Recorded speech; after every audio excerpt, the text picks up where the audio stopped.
The village in it with a map and a plan. No place too tiny for this determined man. Crossing the counties one by one, you'll see in every English corner a bit of history.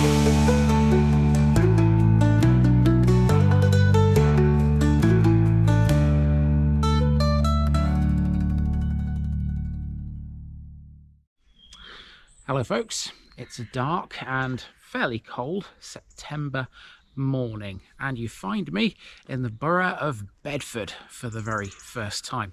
I'm just waiting for the light to become light enough to start, and then we're going to have a walk around the first village here in Bedford. This is the very big and very beautiful Harrold.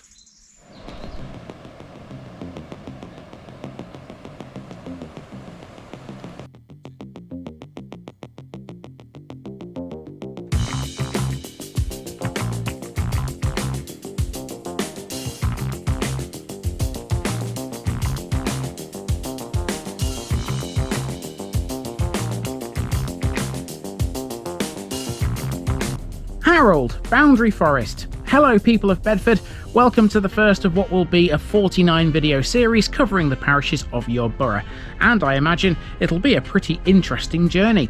Today we're kicking off the series with the lovely village of Harrold on the northern bank of the River Great Ouse. Harrold is a village that was once famed for its leather industry. In fact, it's thanks to this village that Lavenden, just down the road, has the honour now of hosting the Tustings factory, the luxury leather goods supplier. Harrold's name is a peculiar one. It has two different meanings, but the generally accepted version is Boundary Forest. The other is Grey Forest, but the former is more likely because the village sits close to the boundary of three counties: Bedfordshire, Buckinghamshire and Northamptonshire. Harrold's neighbouring villages are of course Lavenden in Buckinghamshire, but it's also close to Bowseat in Northamptonshire, as well as Carlton and Chellington and Odell, all in Bedfordshire too. With Odell, it shares a huge country park, which used to be a sand and gravel quarry. In the Domesday Book, Harrold had 10 villages. They would be shocked at the size of this place now. It has a heck of a lot to cover. There's a bridge, a priory, a lockup, a mill and countless pubs. One of the pubs is connected to Beatles legend Sir Paul McCartney. Let's learn how.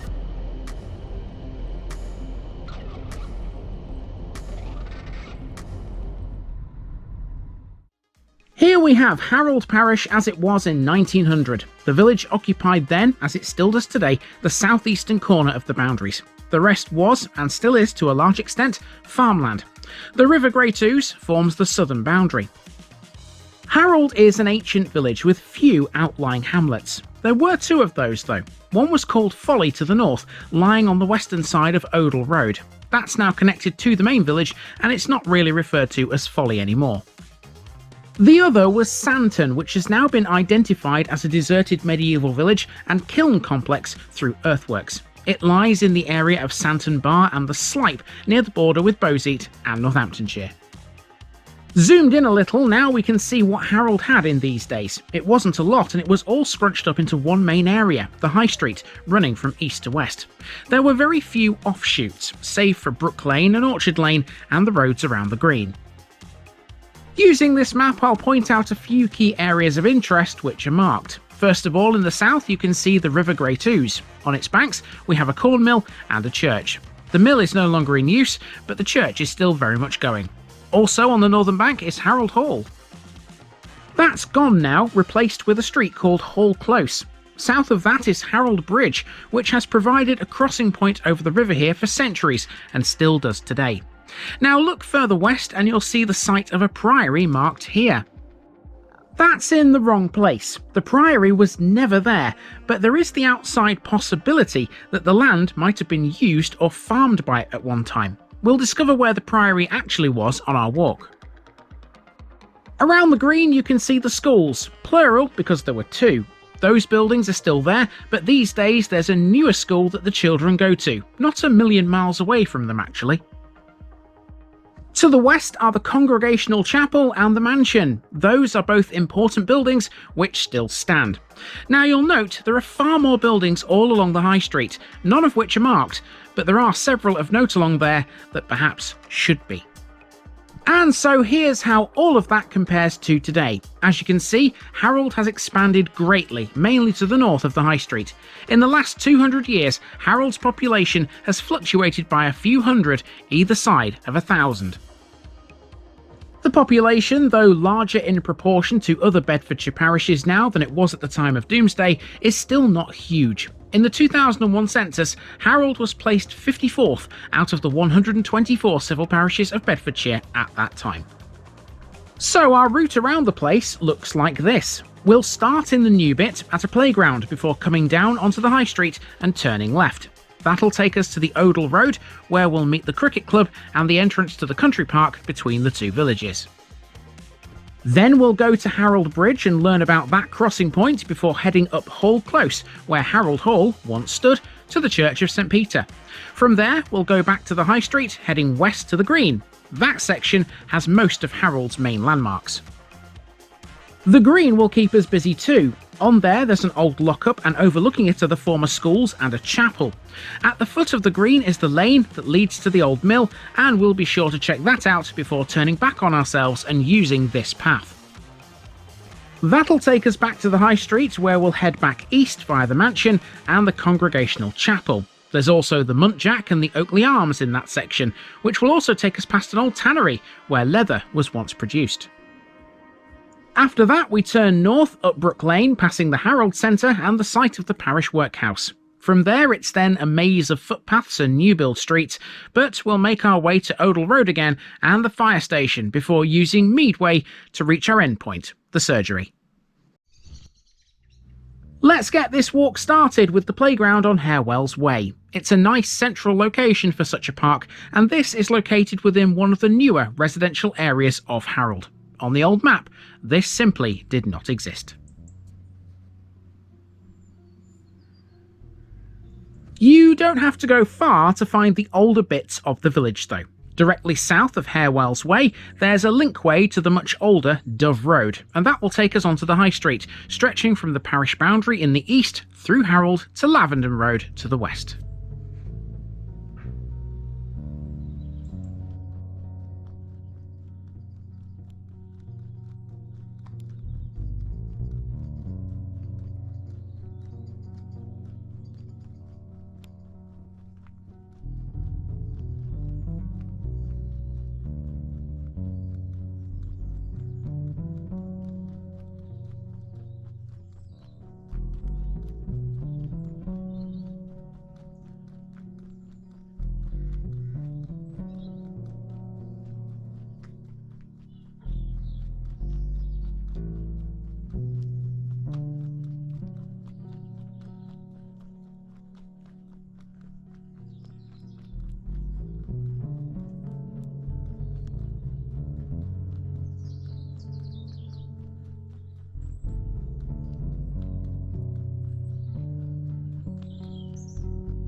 Harrold Cricket Club play on this field. They were formed in 1868. They've always been a progressive, inclusive and friendly club.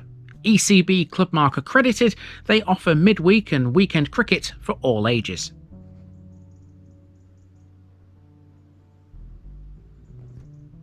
They have both Saturday and Sunday sides competing in the Four Counties Cricket League, the Bedfordshire Invitational Cricket League and Bedfordshire County Cricket League. They also have two teams in the Bedford Midweek Cricket League.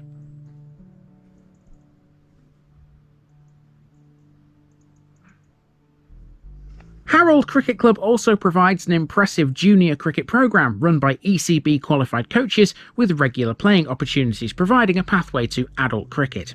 Others just like to play the game to meet new friends and enjoy the sound of leather on willow. I can't argue with that.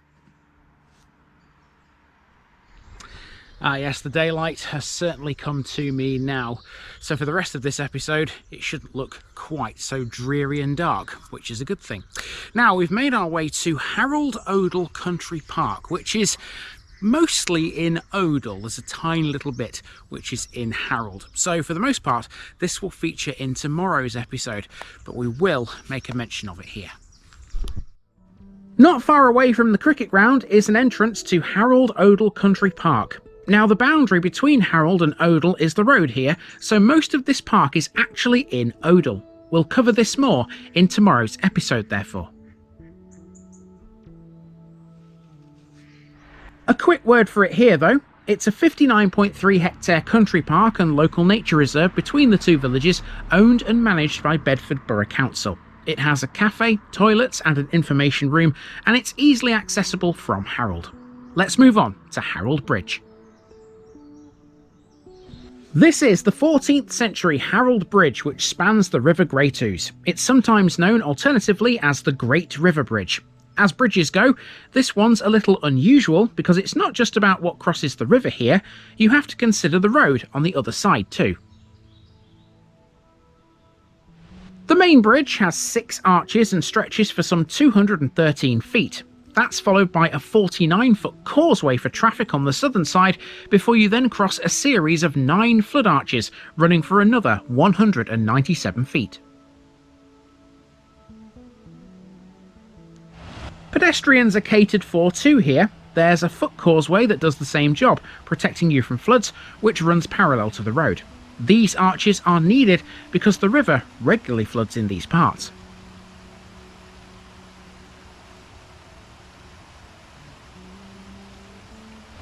The bridge is quite narrow and traffic only flows over it one way at a time, a process that's governed by a set of traffic lights at each end. The bridge sits on a parish boundary, marked by the river. Directly to the south is the village of Carlton.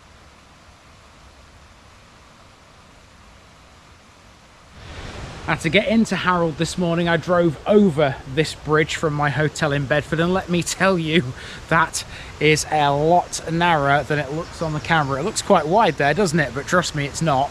It is a bit of a scary thing to try and do, especially in the dark. Okay, so now we're going to turn around and head back from whence we came. The country park you can see on the right hand side just there, but we're not interested in that. That's going to be mainly covered tomorrow. Instead, we're going that way along Hall Close. After turning around at the bridge, next we come to Hall Close. This is the site of the former Harrold Hall, built by Francis Farrer between 1608 and 1610. He was the eldest son of Rafe Farrer, the London grocer we talked about in Cold Brayfield. Harrold Hall was built on the site of a former priory, the old buildings of which Rafe Farrer had bought in 1558. On the old map you saw at the start of this video, the site of the priory is marked in the wrong place.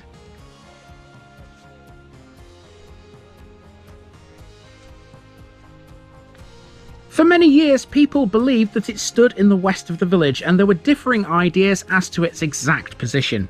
The map shows it was near the modern school.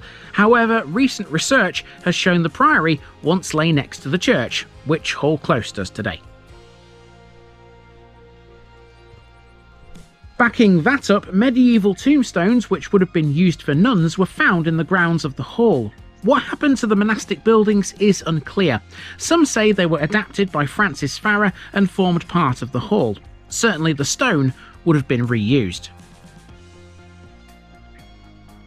As for Harrold Hall, that had 3 stories and was built in a common E shape, with the front facing south towards the River Great Ouse. After Francis Farrer's death in 1616, the house passed to his son-in-law, Sir Thomas Bottler. It was later sold to Anne Joliffe, and via her it came to the Alston family. The Alstons opted to not live in it much and generally leased it out. They held onto it for 2 centuries, finally parting ways with it in 1938. It was then left uninhabited and became a barracks for the Pioneer Corps during World War II. After a small time as a private residence after the war, the hall was destroyed thanks to an act of vandalism in 1961. The site of the house and its grounds were then developed into Hall Close, this cul-de-sac of unexceptional executive homes. So there might not be a priory anymore, but there is a wonderful church and it's dedicated to St Peter. It's built of coursed limestone rubble. Now it seems reasonable to assume that there was a church here in Anglo-Saxon times, though the first mention of a vicar is from about 1200.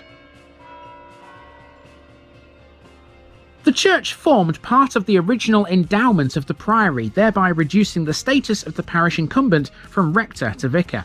That was retained by the priory until 1536, when it was suppressed by King Henry VIII.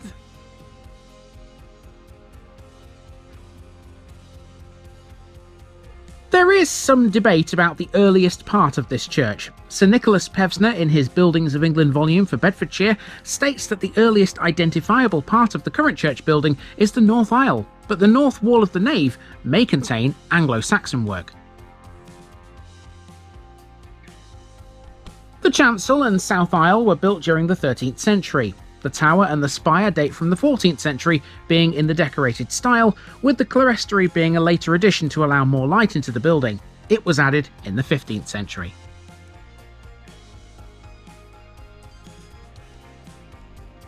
This church contains memorials of the families of Boteler and Alston, a monument for Anna Joliffe, and the tomb of Anne Mead, the daughter of Sir Roland Alston of Odell and wife of Dr. Richard Mead, the celebrated physician.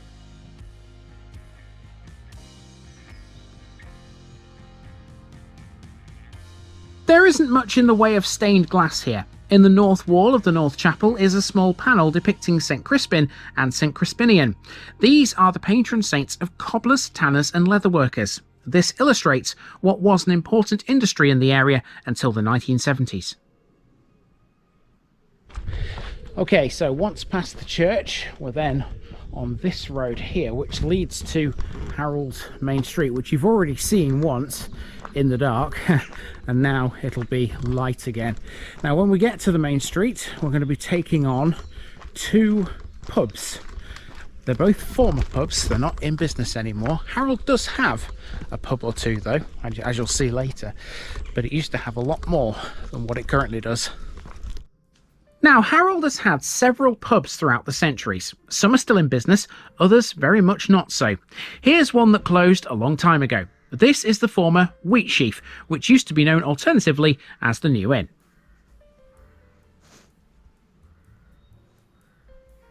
Although impossible to date accurately, the first mention of this in any sort of record was in 1751, when the Kempton family sold or conveyed the property to Thomas Glover. It appears in sales records again in 1786, when Richard Clapham was the innholder. John Rawlins, a wine merchant from Bedford, had taken over by 1836.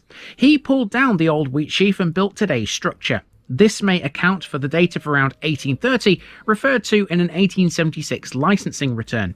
This version of the Wheatsheaf was also an excise office in the 19th century.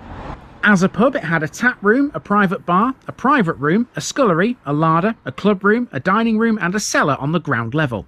Upstairs were 7 bedrooms and a drawing room, as well as 2 letting rooms.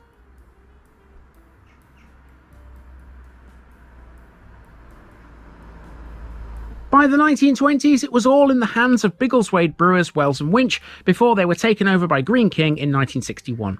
The Wheatsheaf closed in 1974, and it's now a substantial private house.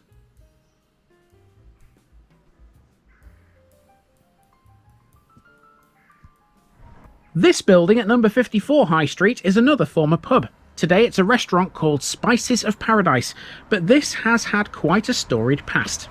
Most of the locals will remember this as the Magpie, but it's had a couple of different guises. It's known for sure that in 1834 it was called the Berkeley Arms, thanks to a record of it going to auction in that year. The description given of the pub in that record ties in very nicely with another of the Magpie in 1927, which this eventually became.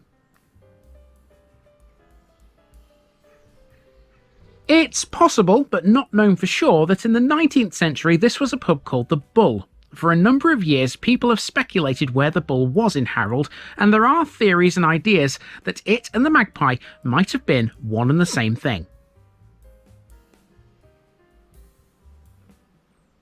It's known for sure that both lay adjacent to a bakery. In 1884, the Bull's Yard and outbuildings were used as part of a bakehouse, and in 1927, the Magpie was next door to a bakery in the occupation of Ernest J. Watts. This is not in any way conclusive though, and the Bull still may have been elsewhere. By August 2012, the pub was closed and for sale, and since then it's become Spices of Paradise, an Indian restaurant that's pretty popular with the locals. The reviews of it online certainly attest to that.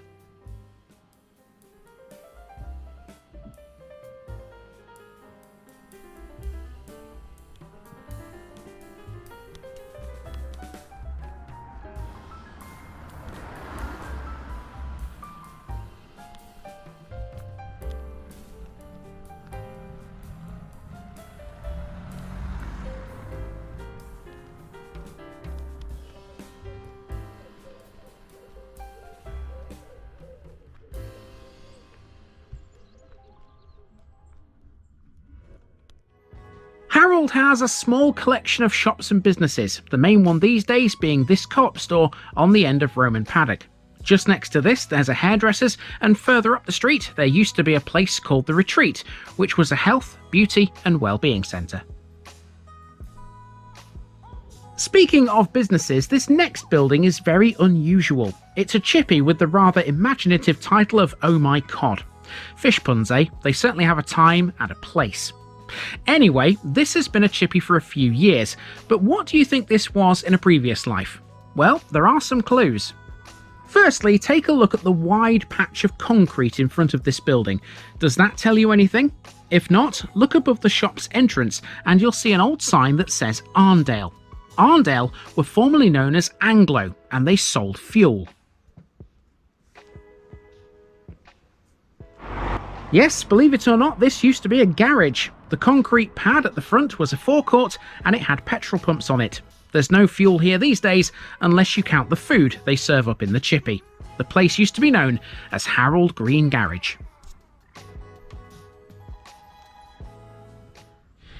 Okay, so opposite the old garage, or Oh My Cod if you like, brilliant name by the way, you'll find this parish notice board. Now, people in Bedford, you will never have seen me before because this is the first episode I've done in your borough. When I come across a parish notice board, I leave one of these cards. Now this is one of those awful boards that doesn't open, so I've got to try and put it in somehow at the bottom. These are awkward, these. I'll just slot it there and hopefully someone will find it at a later date. Next we have the Baptist Church, which stands on the site of another former pub. They must have liked to drink in Harrold. The pub in question was called the George, which was in existence between 1816 and 1864. It's not clear when it first opened, or indeed when it finally closed. The fate of the George was rather unusual. It remained a drinking establishment for a short time because it became the British Workman. It sold drinks, yes, but ones that were totally non-intoxicating. It wasn't very successful.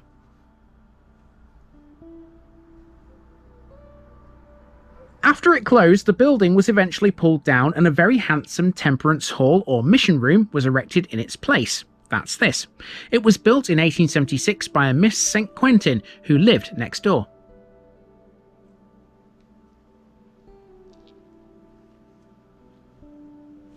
The mission was described as unsectarian and was later known as the Harrold Evangelical Church. It was licensed for marriages in 1889. For some 35 years, the church was ministered by Pastor Croxford, who lived at Rose Cottage, number 60 High Street. And now this is the Grace Baptist Church. It was formed in 1994 when Harrold Evangelical Church amalgamated with the Baptist Church in Carlton, choosing to occupy the old mission hall. We'll see the Carlton Baptist Church in a later video.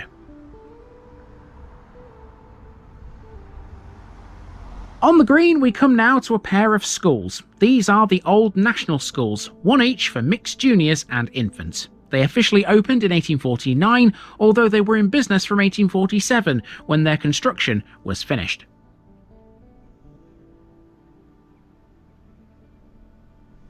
"12 years later, it was decided that the schools were too small and needed to be expanded.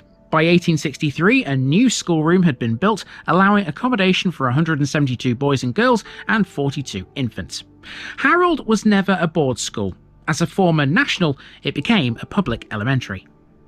In 1937, after several building inspections which were quite damning, this closed and was replaced by a new school.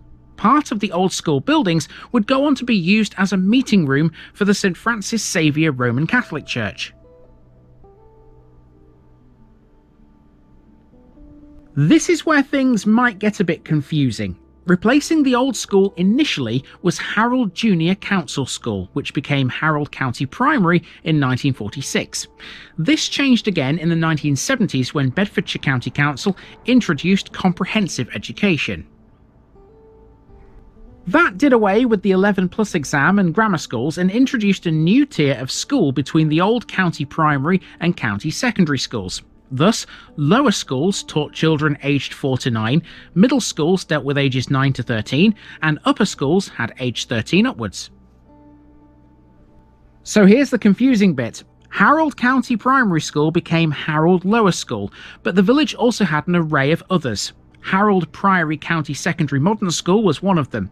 That was to become Priory Middle School, and it stood adjacent to the lower school.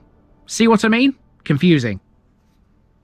All you really need to know now, though, is that Harrold's only school is this, Harrold Primary Academy. This opened in September 2017, catering for the full range of primary age pupils, i.e. 4 to 11.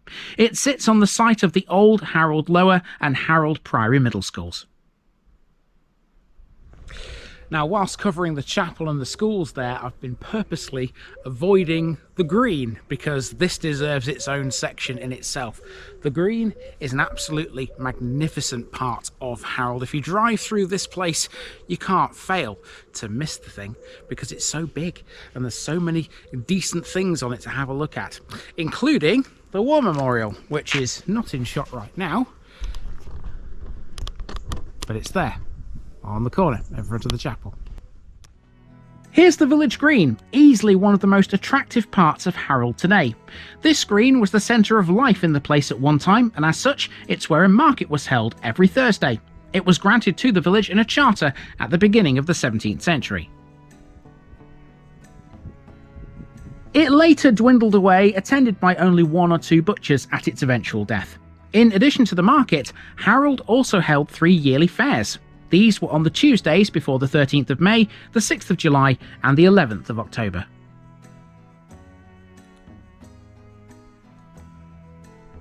Overlooking the green is the market house built by the Duke of Kent at some point between 1702 and 1740. For a large part of the 19th century, the market house was not in the best of states, but since 1952 it's had a Grade 2 listing. There's another building of note on this green too, by the way. This is the lockup, built in 1825 by a former village constable. It was used for the temporary imprisonment of offenders until they were taken to court. By the turn of the 20th century, it was mostly used for storing lamps and oil.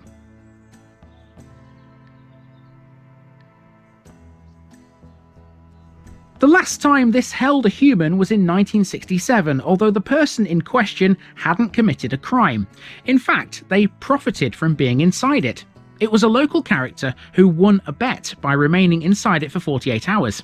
I can't imagine it would have been comfortable in there for 2 days. Down the side of the green is a road that leads to the river. It's called Mill Lane, and the reason for that is because there used to be a watermill on the Ouse here in Harrold. There's been a mill in the village since at least the time of Doomsday, in fact.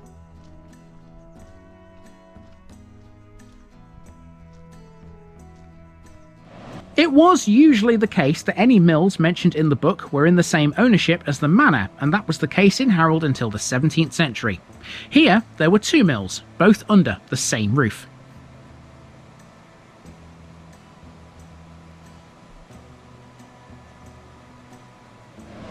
Remember the Perry family in Lavendon? Well, they were active millers here too.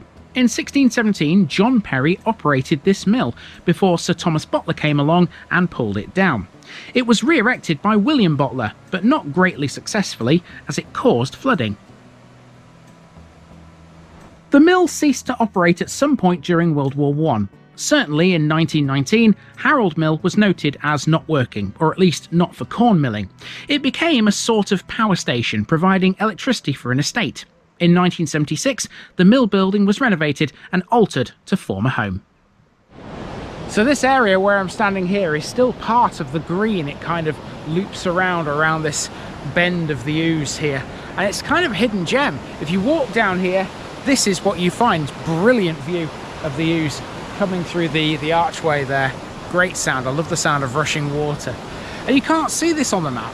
So this was a bit of a treat, to be honest with you. Now we're on a footpath that runs around the back of the school's playing fields. It's within the playing fields where the 1900 map marks the site of Harrold Priory. We know different now, of course, because it was near the church.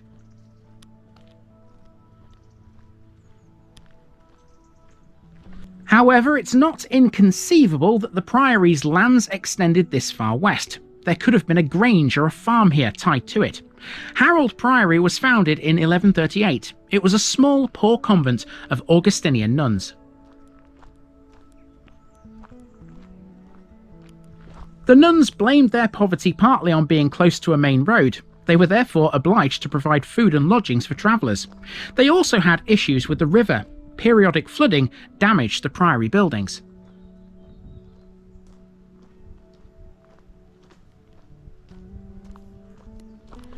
This all suggests that the priory could well have had some land here, now underneath the school grounds. It would have been much easier to farm with no fear of flooding, that's for sure. The true extent of the priory will never be known though.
Now, as well as the school's playing field, there were some ideas that suggested this next house was a former priory site as well. This is the mansion, which dates back to at least 1619. That's the date given on its central chimney stack. It is, though, likely older. In the early 17th century, Thomas Dudley is believed to have lived in this house, although nobody is totally sure of that. What is known is that he sold property in Harrold to the Marston family, which was later bought by Edward Reynolds, the Bishop of Norwich. As well as owning the mansion, the Reynolds family owned Carlton Hall and a large estate in Pavenham. At some point, the Earl of Hardwicke purchased the mansion house and farms from Edward Reynolds. This was probably in 1764.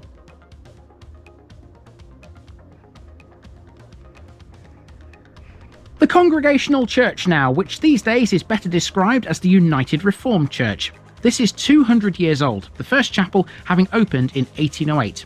The history of independent nonconformity in the village, however, can be traced back further to around 1720.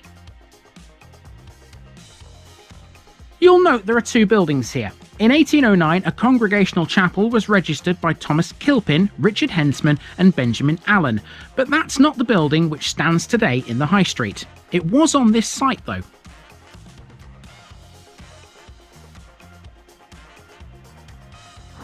By 1836, the old chapel was no longer adequate for its growing congregation, and so it was replaced by a larger building. Again, this was enlarged later, and there's a plaque on this building commemorating that enlargement in 1863.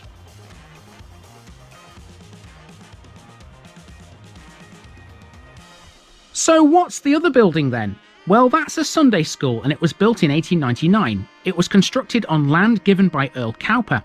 It consisted of 4 classrooms, a vestry and a kitchen, all costing £620. It was opened on the 24th of May, 1900. Now, if you were watching my adventures in Lavenden at the weekend just gone, you'll already know about this next bit, because Harrold is quite famous for tanning leather. It had tanneries all over the place, and as we know, Tustings were founded in this village and moved to Lavender. We saw their factory, didn't we? So where exactly were they based? Well, you don't have to go very far from the chapel to find out. Literally over the road was the site of one of Harrold's tanneries. Opposite the chapel is the site of Harrold's old tannery. Harrold has long been associated with the leatherworking industry, and as we know from this past weekend, it was the founding place of Tustings, the luxury leather goods company, now in Lavenden. Harrold had lots of leatherworks, not just this one, but this was the biggest in the early 20th century, behind the southern part of the high street. It had machinery that included a 24 horsepower steam engine with a 13 feet by 2 inch main shaft. The leather dressing industry was established in Harrold in the 19th century by Edward Rate. It was aided by the large supplies of water from the River Ouse, which also conveniently carried away waste effluent. Harrold's leather supplied the shoe industry of Northamptonshire. Rate's tannery was in Orchard Lane at the junction of the road leading up to Buildings Farm. A house now stands on that site. There he had tan and lime pits where hides and skins were put in to fetch off the hair and wool. These were the only tan pits to be in Harrold. The hides and skins which afterwards came into the village were mostly from India, Nigeria, Australia and the Middle East, but they had already been tanned and only needed dressing and dyeing. Then the next factory to dress leather was Partridge's, which was opposite Mansion Lane. That burnt down in the late 1800s, and a house is now built on that site too. Now as for this was Billy Manton's factory, which was taken over by Jack Tusting. He formed the Eagle Works Company and greatly enlarged this small factory. It eventually became the Harrold Leather Company. Harrold's industrial sites became housing developments. Priory Close, Dickens Close and Eagle Way all stand on sites that were once industrial. It's all a marked difference from the days when tanning leather was a way of life in Bedfordshire. Just up the street we have the Muntjac, finally a public house that's actually open. This was formerly known as the Globe and was first licensed in 1845. By 1891, its owners were Hipwell and Company of Olney.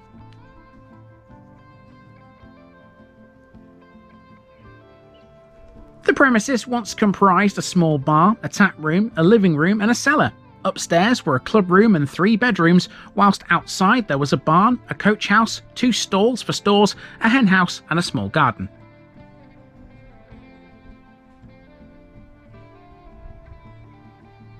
Because of the out-county ownership of the Globe down the years, the Bedfordshire and Luton Archives and Record Service doesn't have many records for it. In 2003, the name was changed to the Muntjac, and it's now a free house.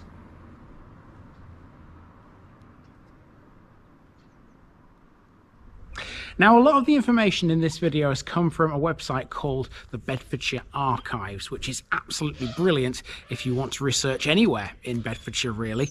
And according to that website, this building over the road from the Muntjac, which is currently Harrold Butcher's, that used to be another pub as well at one time.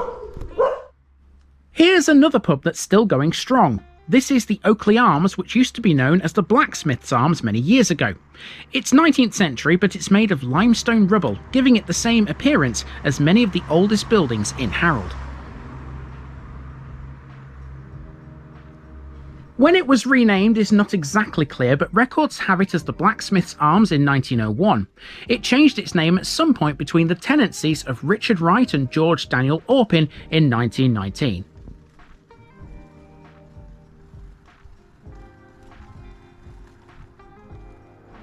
The row of thatched cottages leading west along the high street here never used to be part of this pub, although they are today, evidently.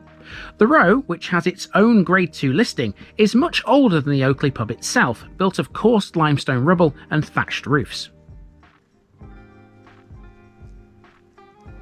Now, this pub is perhaps the most notable of all in Harrold because it has a claim to fame.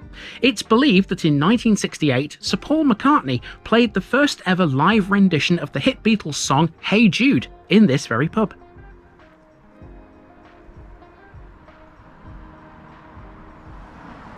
Next, we have the Harrold Centre, which is, in effect, the village hall. This was originally the Harrold Institute, built in 1902 and funded by Charles James Pettit, the former leather factory proprietor of Harrold House.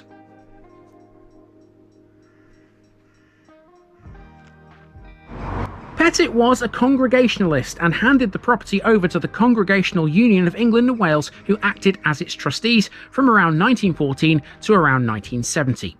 After that time, the running of the institute was taken over by a local committee.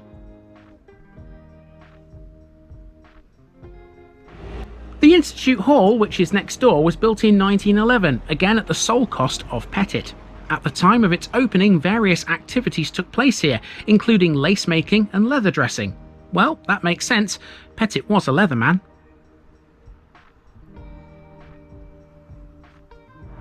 Nowadays, with no tanneries here, the Institute has several other purposes. Part of the building serves as a private flat. Snooker is played on the premises, and on the sporting theme, tennis is also played here on the courts behind the building. A local playgroup meet in the hall regularly. Now, this next thing concerns Brook Lane, which used to be called Water Lane for an obvious reason. Walk up here and on the left-hand side you'll see a brook which commonly has water in it. This street is all residential these days, but people once knew this for what used to stand on it. In 1768, records show there was a poorhouse or a workhouse up here, which abutted a house to the west that would go on to be another pub called the Red Lion. Nobody is sure exactly where these things were, but there is a theory.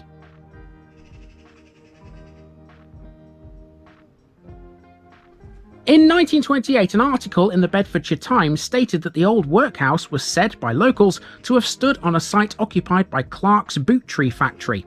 If so, that places it and the Red Lion immediately to the south of numbers 54 and 56 Brook Lane. Now we're heading east again via a series of paths and streets that form a bit of a rat maze in Harrold's northernmost areas. After navigating this area, we'll be on a path that runs to the south of a huge lake adjacent to the Odell Road. See you again shortly.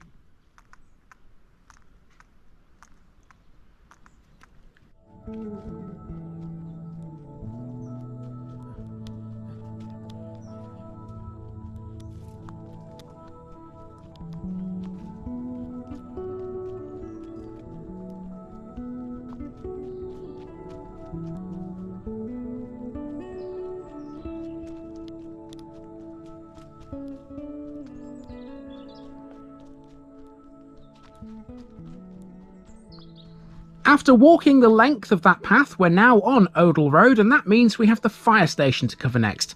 There's not really much to say about this one. It's a simple little station covering Harrold and serving the surrounding villages.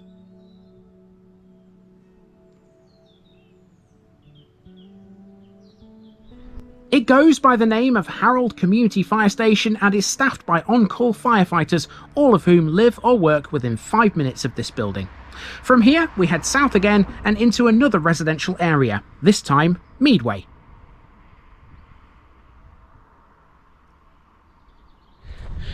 Quite the village, this, people.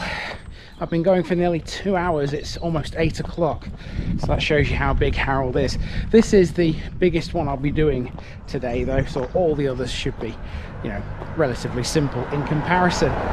We're not quite finished with this one just yet. I'm walking along Meadway here, which will take us to the surgery, and then we'll head back round to the park where we started. You'll be able to see it in the daylight. And our last stop is the Surgery, Harrold Medical Practice on Peaches Close. Again, not a lot to say about this really. It was built with the estate it sits in, and it serves the entire village. You can't ask for a lot more. One final bit of housing between here and the end, and we'll be back to the park.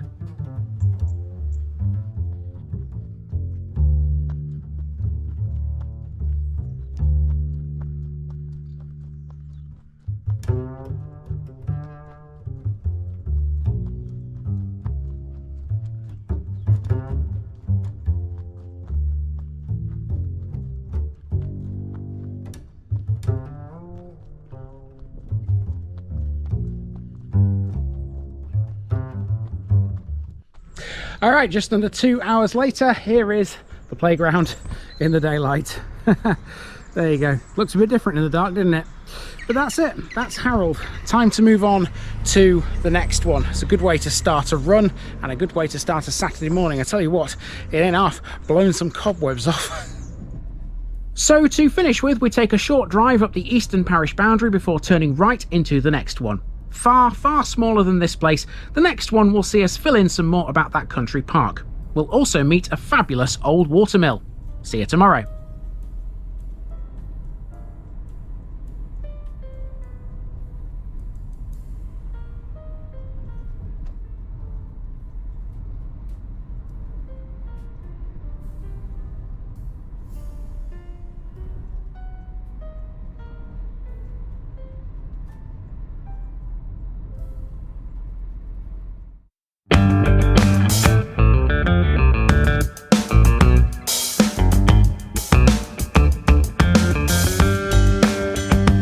Now, just before I go, remember, this video is part of a huge project to visit every civil parish in England. That's more than 10,000. These routes are pre-planned, and due to time constraints, I can't cover every detail or walk down every street. Please don't complain if this video missed something out. I pronounce names how I choose to. I am very aware that local dialect may vary, and I don't take kindly to criticism about this. You've been warned. It's impossible to know everything too. If this video was terrible, make your own. If you're a regular watcher of The Village Idiot, you're not the only one. If you've got a small business, why not use my videos to advertise it? Leave a comment below if you're interested. And finally, thanks for watching this episode, everybody. Give us a like and a subscribe if you've enjoyed this episode, and share it with your friends and relatives. It all helps to keep this mission going. Until next time, I've been Andy, also known as The Village Idiot, and I'm out.